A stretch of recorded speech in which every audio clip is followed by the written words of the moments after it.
Alrighty guys, welcome to your 10th video, and in this video I'm going to demonstrate to you guys how to use the ruler tool. Now I opened up a picture already of me when I don't know, I look like I'm about 4 years old or something, and I can't remember exactly what happened this day, but it looks like I drank one too many juice boxes and I was probably just recovering from a hangover or something. But anyways, the ruler tool is under a sub.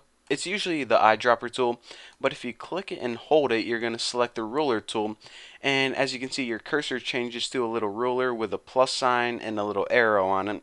So the most simple thing that you can do with the ruler tool is just to drag the ruler tool or drag your cursor around, and what it does is it measures the screen for you, whatever you're measuring. So if I wanted to measure the distance of my body, I can see that from point A to where I started dragging to where I finished dragging, the width at the very top is 832 and the height is negative 202 pixels.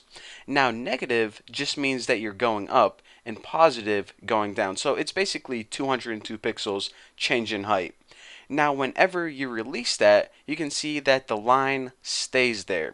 Now it stays there for a couple reasons, and we're going to be getting to that shortly, how we can change the line around even. But another thing I want to mention before I forget is also if you drag and hold down the shift key on your keyboard, your ruler is going to snap to a perfect 45-degree angle no matter if your cursor is off by a little bit. So that's 45, that's 0 degrees, and you could also, go 180, 360. Well, I guess 360 would be in the same spot. But just remember that whenever you hold down the shift key, it snaps to 45-degree angles.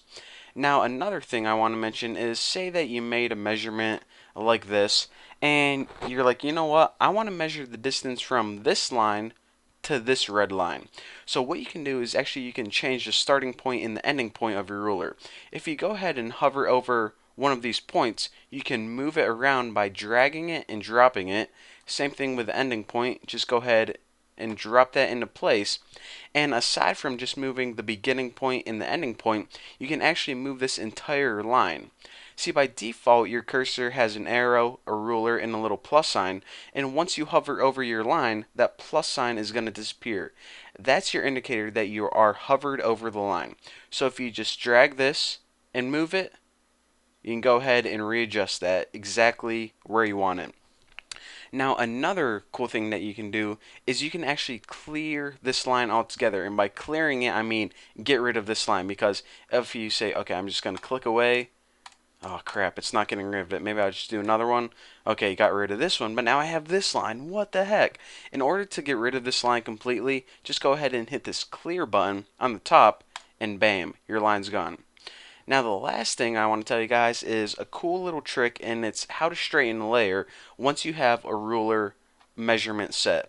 So say that for some reason you wanted to straighten this layer so that these lines on the bed, instead of going, to like a 45-degree angle, that they were horizontal left and right according to the document. Well, what you could do is you could draw a line. There's actually several ways to do this. This is probably probably the hardest way. But what you could do is you could actually draw a line along this bed and go up to here and press straighten layer. Now what that would do is take this line that's at I don't know, like a 31-degree angle right now, and whenever it straightens, you can see your image straightens along that line. So now it looks like I'm about to slide off the bed and my head's probably going to hit, a toy or something down here. But nonetheless, that's your introduction on how to use the basic ruler tool. And in the next tutorial, what I'm going to do is I'm going to show you guys how to use something called the ruler guides. It's going to be thrilling. So I'll see you guys next time.